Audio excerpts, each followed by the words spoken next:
સવારમાં ભગવાનની પૂજા કરી અને મને એમ થયું કે મારે નહીં લડવું જોઈએ. મને પોતાની ઈચ્છા એવી થઈ કે મને તો પાર્ટીએ ટિકિટ આપી છે, પણ મારા અંગત કારણોસર મારે ચૂંટણી નથી લડવી અને મેં મારા સોશિયલ મીડિયા પર મૂકી દીધું. એકદમ જ કેમ આ વિચાર આવ્યો? બસ છેલ્લા 10 દિવસથી જે રીતના થઈ રહ્યું છે, એટલે મને એમ થયું કે પાર્ટીએ તો મને આપ્યું છે, મારે નથી લડવું જોઈએ અને મેં સામે ચાલીને મેં ના પાડી દીધી. બેન, વડોદરા વિકાસ માટે તમે નથી રહ્યા છો, એ બધા પ્રોજેક્ટ પણ લઈ આવ્યા, હજુ પણ આગળનું વિઝન હતું કે આ કરીશું એટલા માટે, પછી હવે તેનું શું? આગળ આવનારા સાંસદ જે બી હશે એ ચોક્કસ વડોદરાનો આગળનો વિકાસ કરશે. મેં 10 વર્ષ સમર્પિતતાથી કામ કર્યું છે અને કામ કરતી રહીશ, કાર્યકર્તા તરીકે કામ કરતી રહીશ. બેન, આ તો તમારી ઈચ્છા છે, પણ પાર્ટી કહે છે કે ના, રંજનબેન લડવાનું છે. પાર્ટીએ તો મને આપી જ હતી ને, પાર્ટી તો ક્યાં ના પાડી? પાર્ટીએ ત્રીજા ટર્મ માટે મને કીધું જ હતું, એટલે પાર્ટી તરફથી તો ના છે જ નહીં. એટલે ફરી પાર્ટી પાછી મને કે એવો તો વિષય પાર્ટી ના કે ને મેં મૂક્યું હોય તો એવું છે નહીં ને. એટલે હવે પાર્ટી પોતે બીજા કોઈને લડાવે, હું તો કાર્યકર્તા તરીકે કામ કરીશ. કોંગ્રેસનો વિરોધ હતો એ રીતે કે પછી અન્ય કોઈ કોંગ્રેસનો વિરોધ જ નહોતો. કોંગ્રેસને તો હું પહોંચી વળું, આરામથી પહોંચી વળું, બહુ તાકાતવાળી સક્ષમ બેન છું, પણ મને મનથી એવું થયું કે મારે નથી લડવું અને સેવા કરવી હોય તો કાર્યકર્તા તરીકે સેવા કરાશે અને હું એ રીતના કામ કરીશ. તમારું એક સપનું હતું કે વડોદરાના ઇન્ટરનેશનલ ફ્લાઇટ વડોદરામાં આવે, એ સપનું હતું મારા આવનારા જે બીજા સાંસદ આવશે ને, એ આવનારું વડોદરાનું જે કંઈ કામ હશે એ ચોક્કસ કરશે. બેન, ક્યાંક વ્યથિત હતા તમારી ટિકિટ જાહેર થયા પછી? કેમ કે જ્યાર સુધી ટિકિટ નથી જાહેર થઈ, તમામ લોકો તમારા સાથે હતા, એ હતા, અને પછી આ બધું જે થયું, ક્યાંક મનમાં દુઃખ?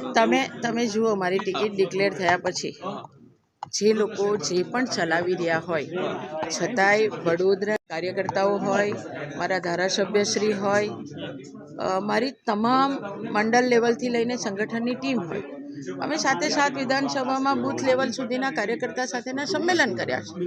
એટલે ન કાર્યકર્તા નારાજ છે કે ન વડોદરાના શ્રેષ્ઠી નારાજ છે કે ન તો વડોદરાના મારા મતદારો નારાજ છે. લોકસભાના મતદારો, મારો ગામડાનો મતદાર પણ એટલો ખુશ છે. પણ મને બસ આવો આપણે બધા ભેગા થઈને આપણા મોદીજીને વિકસિત ભારતમાં સમર્થન કરીને આપણે સૌએ મોદીજી સાથે જોડાવાનું છે, એવું મારા શુભેચ્છક, કાર્યકર્તા અને વડોદરા લોકસભાના તમામ લોકોને હું કહું છું. બેન, એક અંતિમ સવાલ, કે પાર્ટી એ વડોદરાને લઈને આ તમે નિર્ણય લીધો છે કે પછી મારા અંગત કારણોસર અને જે કંઈ આ ચાલી રહ્યું હતું, ખોટી રીતે મને બદનામ કરવામાં આવે, અચ્છા કોઈ પણ મહિલા ચલાવી ના લે, ખોટી રીતે કહેવામાં આવે કે મોલ છે, હું તમને બધાને મારા માટેની લાગણી હોય તો તમે એમને જઈને એવું કહેજો કે પેપર આપે મોલના. મારા છોકરાની નાની શોપ પણ નથી અને મારો દીકરો 2007થી ત્યાં આગળ ઓસ્ટ્રેલિયામાં સિટીઝન છે, 2024ની છે, પણ ખોટું આ રીતનું સ્ટેટમેન્ટ આપવું વગર લેવે દેવે, અને આપ બધા મીડિયાના મિત્રો પણ મોલ છે એવું ચલાવો તો માગો તો ખરા ભલા માણસ, માગ્યા વગર ચલાવો એ બી તમને કેટલું અંશે વ્યાજબી દેખાય. તો મને એમ થયું કે એક મહિલા તરીકે આ ખોટું જે રીતનું કરવું એના કરતાં ચૂંટણી લડ્યા વગર પણ મારા મોદીજીને હું સમર્થન કરી શકું, અને એટલે મેં જાતે નિર્ણય કર્યો કે મારે નથી લડવું. મેં તમને કહું, મારાથી કોઈ કહેવામાં આવ્યું કે નથી પ્રદેશથી કોઈએ કીધું.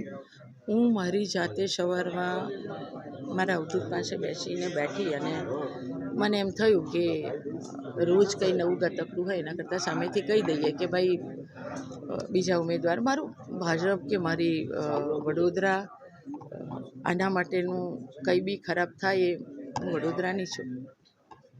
એટલે હું સામે ચાલીને ચૂંટણી ન લડવાની ઈચ્છા બતાવી દઉં તો વધારે સારું, અને એટલે મેં સામે ચાલીને આ ઈચ્છા બતાવી. પરંતુ સાહેબ કહેશે તો શું? સાહેબે તો મને આપી જ છે ને ટિકિટ. સાહેબે ક્યાં મને નથી આપી? મને ત્રીજી વખત ટિકિટ આપી. સાહેબ કહેશે કે તમારે લડવાનું છે.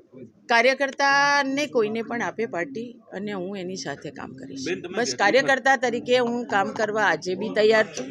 આવનારા દિવસોમાં પણ એ રીતે હું કામ કરવાની બેન, છું. તમે વ્યથિત હતા અને હવે તમારા નારાજ જે સમર્થકો છે એમને કઈ રીતે મનાવશો? તો એવું કે છે ના, આપણે બધા હું પોતે જ કામ કરવાનું છું, ભાજપનું, મોદી સાહેબનું, તો મારા કાર્યકર્તા પણ કામ કરશે જ ને.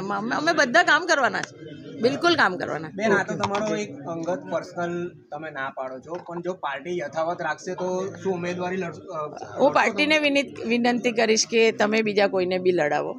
મારે ચૂંટણી નથી લડવી. બિલકુલ. મને ચૂંટણી નથી